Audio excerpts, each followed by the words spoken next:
Twinkle, twinkle, little star, how I wonder what you are. Ke ne se di rhyme e tlo opelang ke masandawana ba tsentsen ba batlana le star sa bona sa bobedi. Dumelang mapara le maparagadi ka lebitso ke Lekoko, your host, and as usual ha ke vai ke le one. I have the fundis o i wane ha shapo dipelo tsa hae di botlhoko o mongwe ke o tshwere di tissue o fana ka di tissue. We also look at her story with Auntie Diski, where they're going to be unpacking what's happening in women's football. Lunga with the news, o re tshwaretse tsona ka lesaga. Do make sure you stay with us and enjoy a jam-packed show. Arbatseneng. If bocabanga ukuthi inhliziyo bezibhlungu ivike edlulile akaboni lento ezayo manje. Gents, le grand mara relation ta Lufuno ire kuthomeka wena cause ka mo ka bona ka re tlhogo e ko tlase. Nna. 15 mayele. Beauty. So awuna something yana khaya uthi yarona okay mona ka rata. Yeah, hey, ke tle ke prepare for ntwana ka mfethu. Hey. Kupa yetseng dile. Sorry ntwana. Sorry. Just before we get into what happened. We saw all what happened. Do we need to get into it? We will get into it. We have to get into it. We'll get into it. Let's first start what happened go Egypt.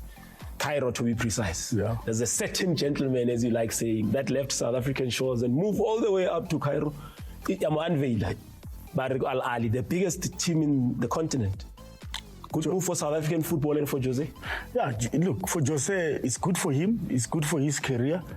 And Bob Stake said it. Said South Africa, they build their profile, and then from there, he came with nothing. Now he just made sure to win. Absolutely. So he's now managing the biggest team in the continent. He's going to the Club World Cup. So that's how big it is for him. And you can't blame him. Nobody can say no to Ahly when they say come. We know what Pizzo did. He signed a new contract with Sundowns. When Ahly called, he left everything and then he went to Egypt. It's a very big for José. Chief, those people in their contracts are telephone numbers. Nobody. That's hard. You look at Pizzo, you look at I almost said Saleh, but it doesn't happen. But when a team like Al Ahly calls you, and Al Ahly, this is learn something. Yeah. When people want people, they're willing to pay.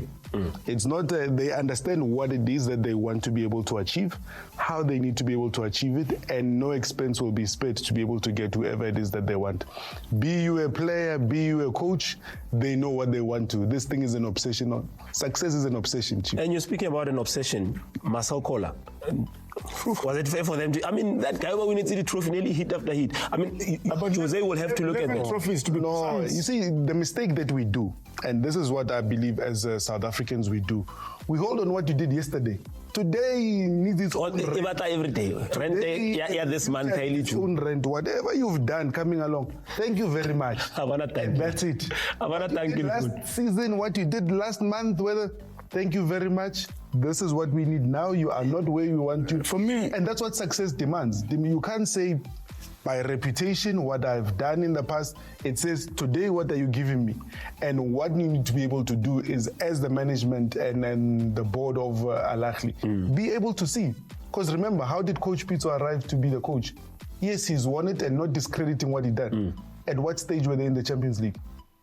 Around semi-final. Pizzo had to play 3 games and he had won. So meaning, if I look at it from what you say, semi-final benchmark. If you coach who cannot enter semi-final at Champions League, Al Ahly start all level. I think what we need to start to say that when Pizzo went to the Club World Cup with Ahly, what did he bring? It's a watermelon football. No. Well, we're talking about bronze. But what did he bring back? Bronze. Yeah. That is the ultimate for José. Pizzo went and brought bronze. So you must understand. You must understand the coaches that were there before him. So for me, it's a huge challenge for him, because he needs to perform. And make no mistake, Ahly is not Orlando Pirates. But there's also a lot of noise there. But there's also the other thing that you need to look at. It's a different format with a lot more teams. It's not just way to So it's going to be a lot more tougher. All right, let's allow Lunga to try and give us more details in terms of what's happening. Lunga, last week, I hope this week, FISA, just like Bege Fitile. A very good evening to you all and welcome to African Football News. And these are the top stories that are currently making the headlines. Egypt makes history as fourth club lifts the CAF Champions League. Banyana Banyana wins the COSAFA TriNations series in style.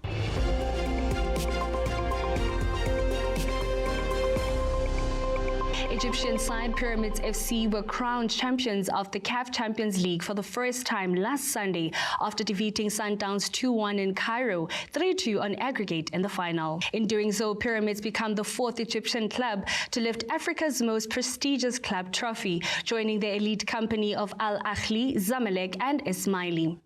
This makes Egypt the first nation in African football history to produce 4 different continental champions. Having earned a dramatic 1-1 draw in the first leg in Pretoria, thanks to Walid El Karti's 95th minute equalizer after Lucas Riveiro had given Sundowns the lead. Pyramids returned home knowing that any win would secure their maiden title. Fiston Mayela scored the opener in the first half following a defensive mistake by Grant Kekana before defender Ahmed Sami put the result beyond doubt, rising highest to head home the second goal, triggering jubilant celebrations in the Egyptian capital. Ikram Reyners pulled one back late on for Sundowns with a composed finish from the center of the box, while it wasn't enough to derail the Egyptian sides determined to charge glory. The Egyptian club competed a 3-2 aggregate victory over the South African Giants, adding their name to a distinguished list of champions and becoming Egypt's fourth club after Al Ahly, Zamalek and Ismaili to win the coveted continental title.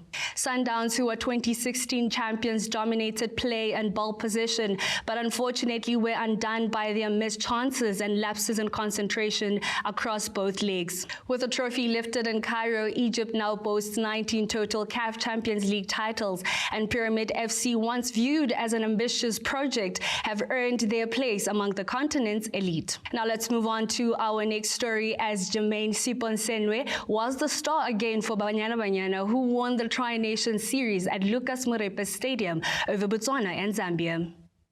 The matches were used as preparations for next month's Women's Africa Cup of Nations in Morocco. Siponsenwe scored the winner in the 2-0 win over Zambia in the final game of the series at Lucas Masterpieces Stadium on Tuesday afternoon. The Mexico-based striker also scored a brace in the 3-2 win over Botswana in their opener, as they finished the series with a perfect record on home soil and crowned champions. Siponsenwe's goal against the Copper Queens came in the late second half as she capitalized from a poor clearance at the back before slotting home from close range.